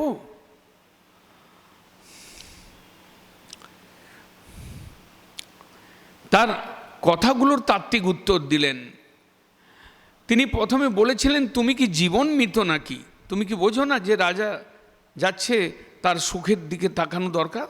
তুমি কি বোঝো না তুমি জীবন মৃত? ভরত মহারাজ তার উত্তরে বললেন, রাজা আমি জীবন মৃত নই, এই সংসারে যারা দেখছেন সকলেই জীবন মৃত। যারা স্বরূপকে ভুলে, যারা বিরূপের আশ্রয়ে এই মায়ার সংসারে এসে যারা এই কষ্ট ভোগ করছে, এরা সকলেই জীবিত থাকতে মৃত, আমি কেবল নয়। এই সংসারে বলছেন এই পরিণামশীল বস্তু ময় এই সংসার, পরিণামশীল জীব তার কর্মফলে যা কিছু করছে, যা কিছু পাচ্ছে, তারা প্রকৃতপক্ষে জীবন মৃত অবস্থা। তুমি বলছো আমি রাজা, কিন্তু আজকে তুমি রাজা, কালকে তুমি অন্য কেউ রাজা হবে, তুমি মরে গেলে তুমি পরবর্তী কি জন্ম নেবে? তুমি একটা বিড়াল কুকুর হয়েও জন্মাতে পারো, তাহলে তোমার রাজ অভিমান উচিত নয়। এবং একথা বললেন যে তুমি বলছো যে আমি তোমাকে দণ্ডবিধান করতে পারি, তুমি রাজা, তাই আমাকে দণ্ডবিধান করতে পারো, তোমার এই রাজ অভিমান রয়েছে, বা তুমি রাজা, তোমার দণ্ডবিধান করবার অধিকার রয়েছে। কিন্তু কাকে তুমি দণ্ড দেবে? তুমি কি ভেবে দেখেছো প্রকৃতপক্ষে এই আমি কি অপরাধী? আমি কোনো অপরাধী নই। এই সংসারে যারা অন্যায় করছে, পাপ করছে, ভগবানকে ভুলে, তারা অপরাধী, তাদের দণ্ড দেওয়া উচিত। আমি তো ভাজা চেড়া, আমি তো ভাজা চিড়া।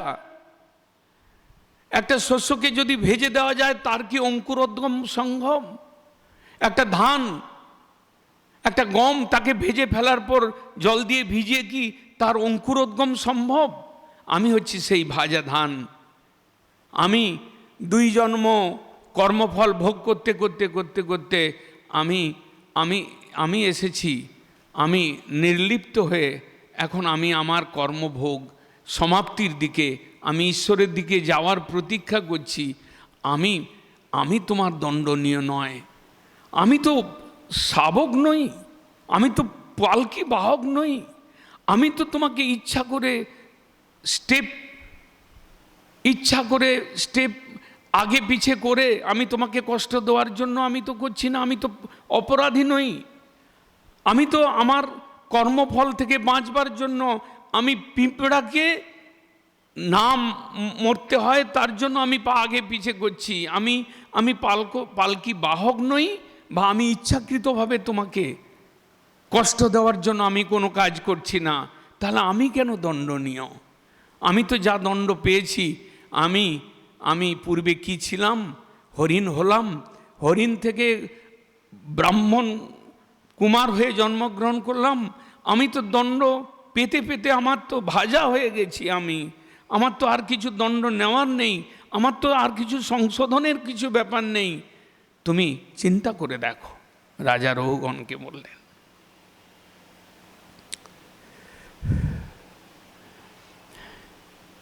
কথাগুলো শুনলেন রাজা। তাত্ত্বিক কথা, যুক্তিপূর্ণ কথা শুধু নয়, তাত্ত্বিক কথা। এ তো প্রকৃতপক্ষে বাহক নয়, প্রকৃতপক্ষে তো ইচ্ছাকৃতভাবে আমার সুখের ব্যাঘাত করছে না, প্রকৃতপক্ষে দণ্ডনীয় নয়, প্রকৃতপক্ষে জীবন মৃত নয়, এ জীবন মুক্ত। এ কে? এ কি পালকি বাহক? এ কি কোনো ব্রাহ্মণ কুমার? না এ কোনো সাধু মহাপুরুষ মহাজন? মনে মনে চিন্তা করতে লাগলেন। এসব কথা তো বেরোয় না একটা পালকি বাহকের মুখ থেকে, এসব কথা তো বেরোনো সম্ভব নয়। একজন আনজান লোক যে নাকি পালকি বাহক হিসাবে এখন এসেছে, এর মুখে তো সাধারণ, এ তো মানুষ বলে মনে হচ্ছে না। রাজা রহুগণ চিন্তা করলেন, গভীরভাবে চিন্তা করলেন যে কে, অনুসন্ধান করলেন এই ব্যক্তিটি কে। এর কথাবার্তা কিন্তু এই জাগতিক কথাবার্তা নয়, এই কথাবার্তার মধ্যে আধ্যাত্মিকতা রয়েছে, এ কথাবার্তার মধ্যে দিব্য জ্ঞান রয়েছে। তাই তিনি চিন্তা করতে করতে কিছু না খুঁজে পেয়ে তিনি বললেন যে আপনি কে প্রকৃত প্রভু বলুন। হাত জোড়ো করে তার কাছে ক্ষমা চাইছেন, তার চরণে পড়ে গেলেন জড়ভরতের, যে আপনি প্রকৃত কে বলুন। জড়ভরত সুযোগ পেয়ে তিনি আরও উপদেশ করলেন অনেক কথা। তিনি দেখলেন যে এ জহরই জহর চেনে। তিনি বুঝতে পারলেন যে আমার স্বরূপের ব্যাপারে কিছুটা বুঝতে পেরেছে, তাই তিনি আরও কিছু হরিকথা বললেন, তাকে তত্ত্বজ্ঞান উপদেশ করলেন। বললেন দেখো, ঈশ্বর তিনি অদ্বিতীয়, তিনি অদ্বয় জ্ঞান তত্ত্ব, তিনিই হচ্ছেন মালিক, আর সমস্ত জীব নিজ নিজ কর্মফল ভোগ করছে। ভরত মহারাজ বললেন, রাজা রহুগণ, এই জাগতিক যত বস্তু সব পার্থিব বিকার মাত্র, প্রকৃতপক্ষে এর অস্তিত্ব নেই, ভগবানের অস্তিত্বেই এর অস্তিত্ব। সেই ঈশ্বর অদ্বয় জ্ঞান তত্ত্ব, তারই যারা উপাসনা করেন তাদেরই জ্ঞান, তারাই জ্ঞানী, এবং তারাই প্রকৃত এ সংসারের মঙ্গলকারী, হিতকারী। তিনি নিজের পরিচয় দিচ্ছেন না। ভরত মহারাজের পরিচয় জানতে চেয়েছেন রঘুগণ, কিন্তু নিজের পরিচয় না দিয়ে আরও তত্ত্বজ্ঞান উপদেশ করলেন। বললেন, ভক্তগণের উপাস্য বাসুদেব, তিনিই হচ্ছেন সত্যম জ্ঞানম বাসুদেব শব্দিতম। তিনি বললেন, ভক্তপদ রজ দ্বারা অভিষিক্ত না হওয়া পর্যন্ত ভগবত জ্ঞান লাভ করা সম্ভব নয়। তিনি বললেন, যে সকল রাজা দিকপাল যারা বিভিন্ন দেশ বিদেশ জয় করে আসেন, পরবর্তীকালে তারাই স্ত্রীর মায়ামৃগ হয়ে বা কামক্রোধের দাস হয়ে তারা প্রকৃত রাজা থাকেন না। তাদের পরিচয় বাহ্য পরিচয়ে তিনি রাজা হলেও তিনি কামক্রোধের দাস হয়ে থাকেন। তারা প্রকৃত দাস সঙ্গ, গৃহে এসে তারা স্ত্রীপুত্র পরিবারের দাস হয়ে থাকেন। অথচ বিরাট বিরাট রাজাকে যুদ্ধে জয়লাভ করে এসে নিজেকে রাজ অভিমান করেন। এ অভিমান মিথ্যা। এইসব কথা বলতে বলতে দু তিনটা শ্লোকে, ইম্পর্টেন্ট শ্লোক, দু তিনটা শ্লোকে এই সকল কথার সার কথা, নির্যাস কথা বলছেন। রাজা রঘুগণকে বললেন, রঘুগণেই এতৎ তপসা ন জাতি ন চ ইজ্জয়া নির্বাপনাদ গৃহাৎ বা নৈব জলাগ্নি সূর্যই বিনা মহৎপদরজ অভিষেকম। এই সকল জ্ঞান লাভ করতে গেলে মহতের পাদপদ্মের ধূলিতে অভিষিক্ত না হওয়া পর্যন্ত তপস্যার দ্বারা, যজ্ঞের দ্বারা, দানের দ্বারা এটা হয় না। মহাপ্রভু এক সময় বলেছিলেন কোনো বিপ্রকে, ওহে বিপ্র, কলিযুগে নাহি তপযজ্ঞ, যেইজন কৃষ্ণ ভজে তার মহাভাগ্য। দান, যজ্ঞ, তপস্যা এবং তপস্যা, দান, যজ্ঞ এবং এই ধরনের ক্রিয়া, এগুলোর দ্বারা প্রকৃতপক্ষে লাভ হয় না।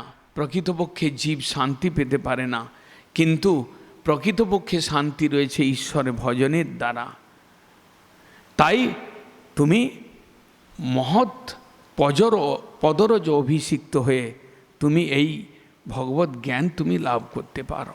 রঘুগণই এতত্তপসান জাতি ন চ ইজ্জয়া নির্বাপনাদ গৃহাৎ বা নৈব জলাগ্নি সূর্যই বিনা মহৎ পদরজ অভিষেকম।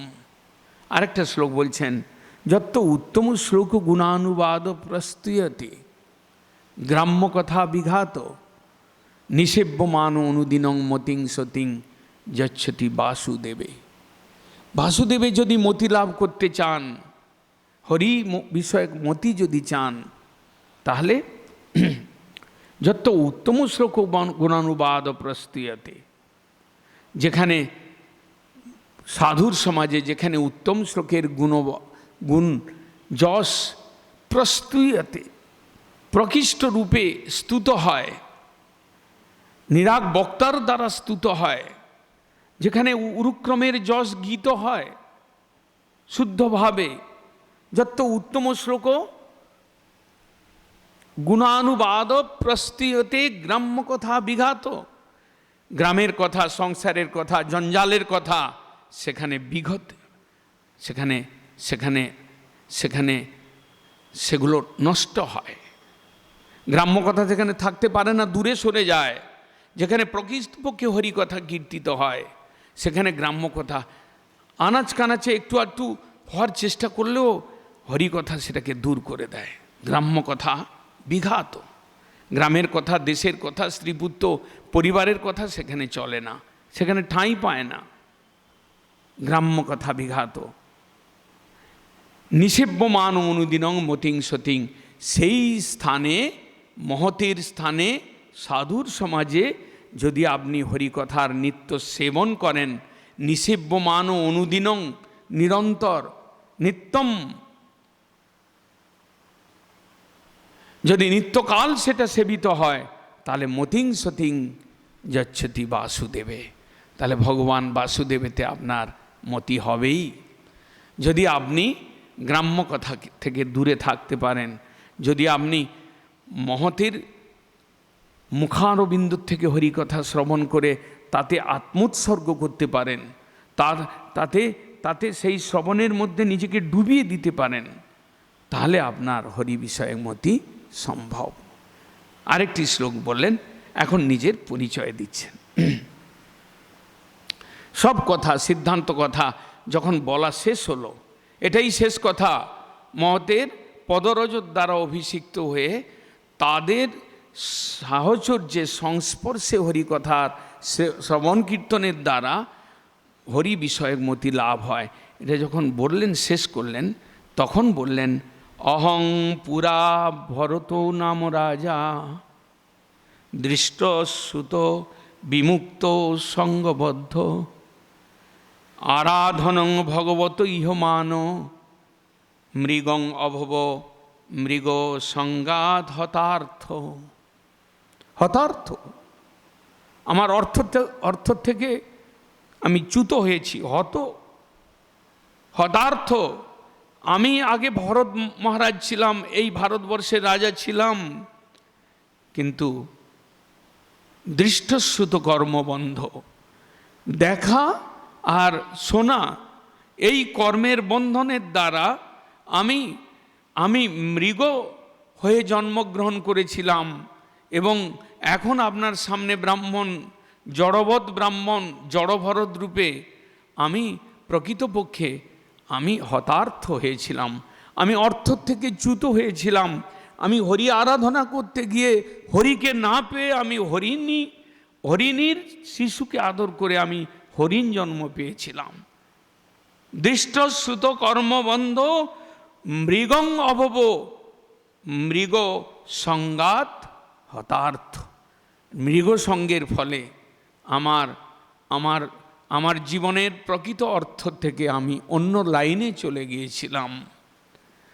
আমি সব কিছু ছেড়ে হরি আরাধনা শুরু করেছিলাম, কিন্তু হরি আরাধনা করতে করতে হরিকে পাবো, হরির সেবা পাবো, নিত্য সেবা পাবো, হরির আনন্দময় ধামে যাব, এইরকম একটা পন্থা অবলম্বন করে, এইরকম একটা উদ্দেশ্য করে আমি ভজন করছিলাম। কিন্তু একটা দৈববশে দৃষ্ট শ্রুত কর্মবন্ধ, আমি কিছু একটা শুনেছিলাম, কিছু একটা দেখেছিলাম, তার থেকে একটা কর্মবন্ধন হলো, তার থেকে আমি মৃগজন্ম পেলাম, আমি হতার্থ হলাম, অর্থাৎ আমার জীবনের উদ্দেশ্য থেকে আমি বিচ্যুত হলাম। এই রকম বিচ্যুতি যেন কারো না হয়। হরি ভজন করতে এসে অন্য কোনো একটা প্রসঙ্গ করে আমরা হরিকে পেলাম না, অন্য একটা, এটা তার দৃষ্টান্ত ভাগবত দিলেন, যে কেউ যেন এসব কথা শুনে ভজন করতে করতে কারো প্রতি আসক্ত না হয়ে যায়। একমাত্র হরি এবং হরিজনের প্রতি আসক্তি ছাড়া আর কোনো কারো প্রতি আসক্তি যেন কেউ না করে। তাই বলছেন, আদি মধ্য অবসানেষু বৈরাগ্যাখ্যান সংযুতম হরি লীলা কথা ব্রাত অমৃতানন্দিত সৎসুরম। ভাগবতের মহিমা ভাগবতেই শেষে বর্ণিত হয়েছে, যে ভাগবতে আদি মধ্য অন্তে যা কিছু উপাখ্যান বলা হয়েছে ভক্ত চরিত্র, কেবলমাত্র বৈরাগ্য উদয়ের জন্য। বৈরাগ্যাখ্যান সংযুতম, আখ্যানের দ্বারা জীবের নির্বেদ আসুক, জীবের বৈরাগ্য আসুক, জীবের মানবের আসুক, অনুশোচনা আসুক, এবং সে ভগবানের দিকে এগোক, ভগবানকে ভালোবাসুক। এর জন্য ভরত মহারাজের নিজের জীবনের দ্বারা দেখালেন। যখন বললেন যে আমি পূর্বে ভরত নামে রাজা, তখন রাজা রঘুগণ চিন্তা করলেন, আরে সর্বনাশ হয়েছে, আমি নিজেকে রাজা অভিমান করছি, সেই তো ভারতবর্ষের রাজা ছিল একদিন, এত সুন্দর পবিত্র রাজা, এত যশস্বী রাজা ছিলেন, সেই রাজা আজকে আমার কাছে ব্রাহ্মণ বেশে, একজন বোবা হয়ে আমার কাছে উপস্থিত, একজন পালকি বাহক রূপে উপস্থিত। সঙ্গে সঙ্গে প্রণত হলেন, আমার অপরাধ ক্ষমা করুন, মহৎ বিমানাত, মহতের প্রতি অন্যায় মহতের প্রতি অমর্যাদার সুযোগ কাজ করলে বলছেন যে নংখন্তি সুলোপানি সমান যদি, অর্থাৎ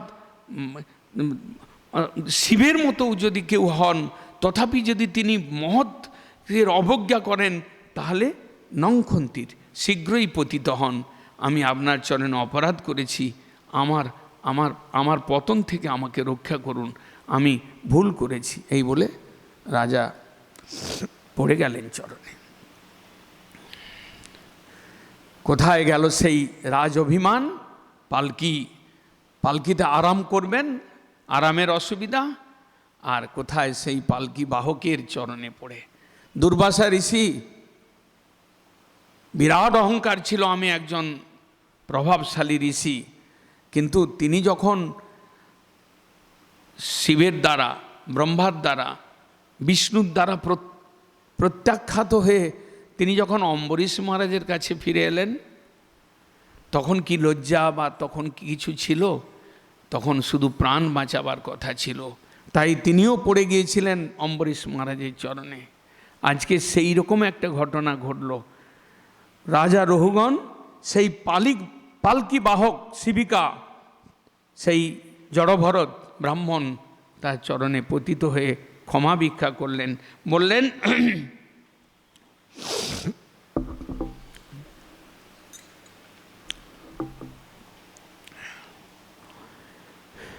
অহো নিজন্ম অখিল জন্ম শোভনম কিং জন্ম বিস্তু অপরৈ অপি অমুস্মিন নযদ হৃষিকেশ যশ কৃতাত্মনাম মহাত্মনাং ব প্রচুর সমাগম। কি অদ্ভুত এই মানুষ জন্ম আমরা পেয়েছি। রাজা রহুগণ বলছেন, অহো নিজন্ম অখিল জন্ম শোভনম, সমস্ত জন্মের থেকে, জনির থেকে মানব জন্ম হচ্ছে শ্রেষ্ঠ জন্ম। এটা আমরাও জানি, ভার্বেলি জানি, আমরা মৌখিকভাবে জানি, কিন্তু নিজন্ম কেন শ্রেষ্ঠ নরজন্ম, সেটার প্রকৃত কারণ এখানে বলছেন রাজা রহুগণ। অহো নিজন্ম অখিল জন্ম শোভনম, এই নরশরীর সমস্ত জনি অপেক্ষা শ্রেষ্ঠ জন্ম, শোভন জন্ম। কেন? কিং জন্মবিস্তু অপরৈ অপি অমুস্মিন, অন্য জন্মের আর কি প্রয়োজন? নযদ হৃষিকেশ যশ কৃতাত্মনা, এই ভারতবর্ষের বাইরে অন্য কোনো দেবজন্মী, অন্য কোনো রাজার ঘরে জন্ম, অন্য কোনো বড় জন্ম আমার কি প্রয়োজন? নযদ হৃষিকেশ যশ কৃতাত্মনাম, যেখানে হৃষিকেশের যশের মধ্যে ডুবে থাকা বিগলিত সাধু না থাকে। অহো নযদ হৃষিকেশ যশকৃতাত্মনাম, ঋষিকেশের যশ, ভগবানের নাম রূপ গুণ লীলায় ডুবে থাকা কোনো সাধু, মহাত্মানং বহ প্রচুর সমাগম, এই সেই স্থান, এই সেই জন্ম, যে জন্মেতে আমরা সাধু সঙ্গ প্রচুর পরিমাণে পেতে পারি। আজকে আমরা সাধু সঙ্গ প্রচুর পেয়েও আমরা নিজেদের জীবনটাকে অবহেলায় কাটাচ্ছি। ভগবানের যশ যাদের জীবন, ভগবানের সেবায় যাদের জীবন, তাদের সঙ্গ পেয়েও আমরা মানব জন্মকে আমরা সার্থক করতে চাচ্ছি না, পারছি না। রাজা রহুগণ বললেন, এই মানব জন্ম ধন্য, কেননা এই জন্মেতেই মহাজন সাধু মহাভাগবতের দর্শন হয়। আমি 1 মিনিট আমার লাগলো না, আপনার সঙ্গ প্রভাবে আমার জীবন পরিবর্তন হয়ে গেল। 1 মিনিট সময় লাগলো না। এই রাজা রহুগণ তিনি ভরত মহারাজের কতটুকু সঙ্গ পেয়েছিলেন সেটা বলছেন, যে 1 মুহূর্তকালের মধ্যে আমার জীবনের এই পরিবর্তন। আপনি আমার হৃদয়কে পরিষ্কার করলেন, আপনি আমার হৃদয়ের দম্ভ, অহংকার, ঔদ্ধত্য আমার আজকে ধুয়ে দিলেন বলে তিনি তার কাছে ক্ষমা ভিক্ষা করলেন। এবং প্রকৃতপক্ষে ভাগবতে এইসব আখ্যানের দ্বারা সাধু সঙ্গের মহিমাও বর্ণিত হয়েছে। যেমন বৈরাগ্যযুক্ত আখ্যান, যেমন নিজের জীবনে নির্বেদ, নিজের জীবনে বৈরাগ্য ভাব, নির্বেদ ভাব, অনুশোচনা ভাব আসবে, এই রকম কিছু আখ্যান দিয়ে তৈরি ভাগবত। তেমনি সাধু সঙ্গের প্রাধান্য, সাধু মহাজন তার সঙ্গের প্রভাব কি, এটাও শুরুর থেকে দেখিয়ে আসছেন ভাগবত। নতুবা সেই যখন পরীক্ষিত মহারাজ যখন শাপভ্রষ্ট হলেন, তখন তিনি যদি একজন সাধারণ সংসারী হতেন, তিনি কি আর পারতেন? তিনি ঠিক চয়েস করলেন, আমৃত্যু অনশন করলেন, গঙ্গার ধারে গেলেন এবং মহাপুরুষ তার প্রশ্নের উত্তর দিতে পারবে এমন এক লোকের অনুসন্ধান করলেন। ভাগবত ওখান থেকেই শুরু, যেখান থেকে সাধক জীবনে, যেখান থেকে মানব জীবনের নির্বেদ আসে, যেখান থেকে মানব জীবনের পরিবর্তন আসে, যেখান থেকে মানব জীবনের অনুশোচনা আসে, যেখান থেকে মানব জীবনের দিক পরিবর্তনের পালা আসে, সেখান থেকেই ভাগবত শুরু। নির্বেদ, পরীক্ষিত মহারাজ নির্বেদ যুক্ত হয়েছিলেন। নির্বেদ থেকে কিভাবে সাধু সঙ্গ, কিভাবে হরিকথার সঙ্গ এবং তার দ্বারা জীবনকে কিভাবে নির্মুক্ত করা, বিমুক্তির পথে নিয়ে যাওয়া, এটাই ভাগবত দেখিয়েছেন। এরপরে ভরত মহারাজের উপাখ্যানের শেষে রাজা রহুগণকে ভরত মহারাজ ভবাটবীর কথা বর্ণন করেছিলেন, আরও কিছু উপদেশ দিয়েছিলেন। ভবাটবী অর্থাৎ এই সংসার রূপ বন, অরণ্য, কিভাবে সংসারটা অরণ্য, গভীর অরণ্য, দুঃখময়, কিভাবে রাজা রহুগণকে বলেছিলেন ভরত মহারাজ, দেখো এই সংসার রূপ অরণ্য অতি দুস্তর, এখানে ষড়ন্দির রূপ দস্যু রয়েছে, কাম, ক্রোধ, লোভ, মোহ, মদ, মাৎসর্য, এই 6 জন দস্যু রয়েছে, আমাদেরকে নিরন্তর ছিনতাই করছে, আমাদের হরি বিষয়া মতিকে এরা লুটে নিয়ে যাচ্ছে। এখানে পুত্র কলত্রাদি, স্ত্রী পুত্র পরিবার, এরা বেষ্টিত হয়ে রয়েছি, ভাবছি যে এরা খুব আমার আপনজন, অসুখ হলে দেখবে, আমার মন খারাপ হবে না, আমাকে পয়সা দেবে, আমাকে খাওয়াবে, কিন্তু এরা স্বজনাক্ষ দস্যু, ভাগবতের শব্দ। এরা প্রকৃতপক্ষে স্বজনগণ রূপী এরা দস্যু আমার চতুর্দিকে রয়েছে। কি করে এরা? মাংস এবং রক্ত পাই শৃগাল কুকুরের ন্যায় আমাদেরকে বেষ্টিত করে রয়েছে। আসল রূপটা বোঝা যাবে যদি আমি আমার বিষয় সম্পত্তিটা লিখে না দেই, যদি ব্যাংক ব্যালেন্সটা না দেই, আসল ছেলের রূপ বোঝা যাবে। তাই ভাগবত বলছেন যে স্ত্রী, পুত্র, ভাই, বন্ধু, আত্মীয় স্বজন, এরা সব কুকুর আর শৃগাল, এরা রক্ত এবং মাংস খাওয়ার জন্য প্রকৃতপক্ষে আমাদেরকে ঘিরে রয়েছে। আর বললেন কাম্যকর্মময় গৃহ, এটা হচ্ছে তৃণাচ্ছাদিত কূপ, অন্ধকূপ। প্রহ্লাদ মহারাজ পরবর্তীকালে বলবেন গৃহান্ধকূপম, গৃহ মানে আনন্দের জায়গা নয়, এটা অন্ধকার কূপ, এর ভেতরে রয়েছে অন্ধকারের মধ্যে মশা, ডাঁশ, সর্প আদি, এরা সব রয়েছে আমাদের প্রাণ নাশ করবার জন্য। এই সংসারে কত অত্যাচারী লোক রয়েছেন, অসুর প্রকৃতির লোক রয়েছে, তাদের দ্বারা আমাদেরকে অত্যাচারিত হতে হবে, শোষিত হতে হবে, এর নাম হচ্ছে সংসার।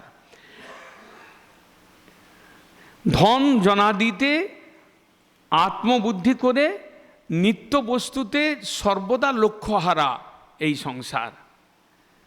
ধন, বাড়ি, গাড়ি, এর প্রতি আসক্তিবশত আমরা জীবনের মুখ্য উদ্দেশ্য আনন্দময়ের অনুসন্ধান করা বা তাকে জানা, তার থেকে লক্ষ্যভ্রষ্ট হচ্ছে। এর নাম হচ্ছে অরণ্য, সংসার, ভবাটবী।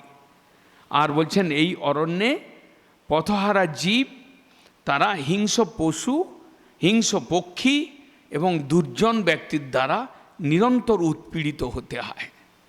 এখানে কত এরকম দৃষ্টান্ত রয়েছে সংসারের মধ্যে। একজন দুর্বল জীব, তাকে একজন সবল জীব তাকে তার উপর অবিচার করছে, তার সমস্ত কিছু লুটে নিচ্ছে, তাকে গৃহ ছাড়া করছে। এরকম সমস্ত দৃষ্টান্ত আমাদের সংসারের মধ্যে রয়েছে। আর নিদ্রারূপ নাগিনী, নিদ্রা হচ্ছে নাগিনী, সর্প, স্ত্রী সর্প, এই গ্রাস করছে প্রত্যেক জীবকে সংসারের মধ্যে। আর রোগ শোক শীত গ্রীষ্মাদি দ্বারা জর্জরিত হয়ে ত্রিতাপ জ্বালা ভোগ করতে হয়, এর নাম হচ্ছে ভবাটবী। এইরকম কিছু কথা, এবং এর দ্বারা মৃত্যুর কথা বিস্মিত হয়ে যাচ্ছে জীব প্রতি মুহূর্তে। প্রারব্ধ কর্ম প্রবৃত্তি মার্গে থেকে প্রারব্ধ কর্মবশত ভ্রমণ করতে করতে আমার যে মৃত্যু রয়েছে, এ সংসারের কোনো একটা জীব জানে না যে আমার মৃত্যু হবে। মৃত্যু হলে তার চিকিৎসা, মৃত্যুর ভয় থাকলে তার চিকিৎসা ব্যবস্থা করতো, সে জানে মৃত্যু হবে তো হবে। এই রকম মৃত্যু বিষয়ে উদাসীন এই সংসার।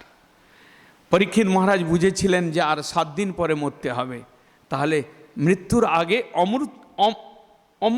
অমৃত অর্থাৎ অমৃত্যুকে পেতে হবে, মৃত্যুর আগে মৃত্যুকে জয় করতে হবে।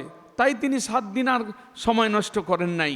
মৃত্যুকে জয় করবার জন্য, মৃত্যুঞ্জয় হওয়ার জন্য বা অমৃত তত্ত্ব লাভ করবার জন্য তিনি ব্যবস্থা করেছিলেন। কিন্তু সংসারের সকল লোক তা ব্যবস্থা করতে পারে না। কেন? এটা ভবাটবী, এ সংসারের এই নিয়ম। মায়ের কোল থেকে ছেলে চলে যায়, 2 দিন চোখে জল ভাসে, পরের দিন ফুর্তি করে। এই হচ্ছে সংসার। মৃত্যুটাকে বিস্মিত হয়, ভুলে যায়। আজকে ছেলে মারা গেল, কালকে স্বামী মারা গেল, কিন্তু 2-4 দিনের শোকের পরে আবার ফুর্তি শুরু হয়ে গেল। এটার নাম হচ্ছে সংসার। এইভাবে ভবাটবীর বর্ণন করলেন, এবং তারপরে ভারতবর্ষের শ্রেষ্ঠতা দেখিয়েছেন এই 5ম স্কন্ধের শেষ ভাগে।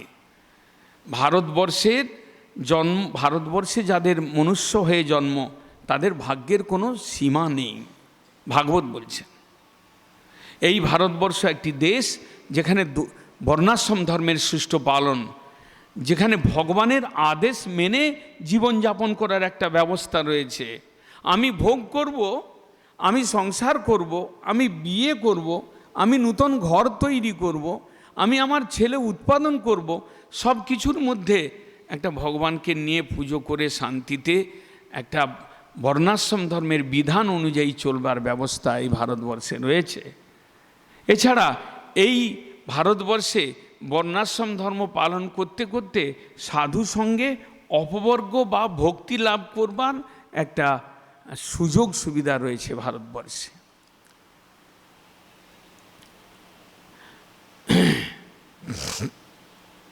সাধু সঙ্গ পাওয়া যায় ভারতবর্ষের বিভিন্ন স্থানে। ভজনশীল সাধু রয়েছেন, তাদের ভাগ্য থাকলে বা তাদের সঙ্গ চাইলে পাওয়া যায়। এবং সাধু সঙ্গে অপবর্গ অর্থাৎ সংসার থেকে মুক্তি এবং ভক্তি লাভের জন্য ব্যবস্থা রয়েছে এই ভারতবর্ষে। অন্য কোথাও এই সুবিধাটা নেই। আর দেবতাগণ পর্যন্ত মনুষ্য শরীর ভারতবর্ষে লাভ করবার জন্য লালায়িত হয়েছেন। ভাগবতে এইরকম একটা কোনো জায়গায় বর্ণন রয়েছে, স্বর্গিনও অপি ইচ্ছন্তি দেহং নিরৈনস্তথা। দেবতাগণও এই রোগ অসুখ ত্রিতাপ জ্বালায় জর্জরিত মানব শরীর পাওয়ার জন্য লালায়িত হয়েছেন, কেননা এই শরীরেই জ্ঞান বা ভক্তি লাভ করে জীবনকে ধন্য করা যায়। আর বলছেন ব্রহ্মলোক অপেক্ষা এই পৃথ্বীলোক, ভূলোক, মানবলোক এটা শ্রেষ্ঠ। তার কারণ হচ্ছে যে ব্রহ্মলোক থেকেও জীবের প্রত্যাবর্তন হয়, ফিরে আসতে হয়, পতন হয়, কিন্তু ভক্তির দ্বারা, সাধু সঙ্গে ভক্তির দ্বারা যে গতি লাভ হয়, যদ্গত্যা ন নিবর্তন্তে তদ ধাম পরমং মম। গোলক বৈকুণ্ঠ পর্যন্ত, গোলক পর্যন্ত যাওয়া যায়, যেখানে নিত্য আস্বাদন করা যায় এবং চিরতরে জীব বিমুক্তি লাভ করতে সক্ষম হয়। এইভাবে এখানে ভাগবতের পঞ্চম স্কন্দের কথা শেষ পর্যায়ে আরেকটি কথা বলেছেন, ন যত্র বৈকুণ্ঠ কথা সুধাপগা, ন যত্র ভাগবতাস্তদাশ্রয়া, ন যত্র যজ্ঞেশ মখা মহোৎসবা, সুরেশ লোকে অভি নবৈশ সেব্যতাম। ভাগবত বলছেন, দৃষ্টান্ত দিচ্ছেন, বলছেন যে এই ভারতবর্ষে এই মানব জন্ম লাভ করা, সাধু সঙ্গে ভক্তি লাভ করা, অতএব মানব তাদের জেনে রাখা উচিত যেখানে বৈকুণ্ঠ কথা অর্থাৎ ভগবানের কথা নেই, যেখানে ভাগবতগণ নেই অর্থাৎ সাধু সঙ্গ নেই, যেখানে ভগবানকে নিয়ে যজ্ঞ মহোৎসব নেই, জন্মাষ্টমী, রাধাষ্টমী, ভাগবত সপ্তাহ জয়ন্তী ভগবানকে নিয়ে, আমার ছেলে পুত্রকে নিয়ে নয়, মানব অন্য কোনো শরীরকে নিয়ে নয়, যেখানে ভগবানকে নিয়ে যজ্ঞ মহোৎসব রয়েছে, নবৈশ সেব্যতাম, যেখানে ভগবানকে নিয়ে যজ্ঞ নেই সেই জায়গার সেবন মানব শরীর লাভ করে করা উচিত নয়। ভাগবতের একটা উপদেশ, ন যত্র বৈকুণ্ঠ কথা সুধাপগা, ন যত্র ভাগবতাস্তদাশ্রয়া, ন যত্র বৈকুণ্ঠ মখা মহোৎসবা, সুরেশ লোকপি নবৈশ সেব্যতাম। দেবলোক হলেও সেই স্থানে মানবের যাওয়া উচিত নয়। বুদ্ধিমান ভাগ্যবান মানব এই স্থানকে ত্যাগ করে অন্য কোনো স্থানে যেতে চান না। বাঞ্ছা কল্পতরু ভস্য কৃপা সিন্ধু ভয়ে বচ পতিতানাং পাবনে ভূ বৈষ্ণব।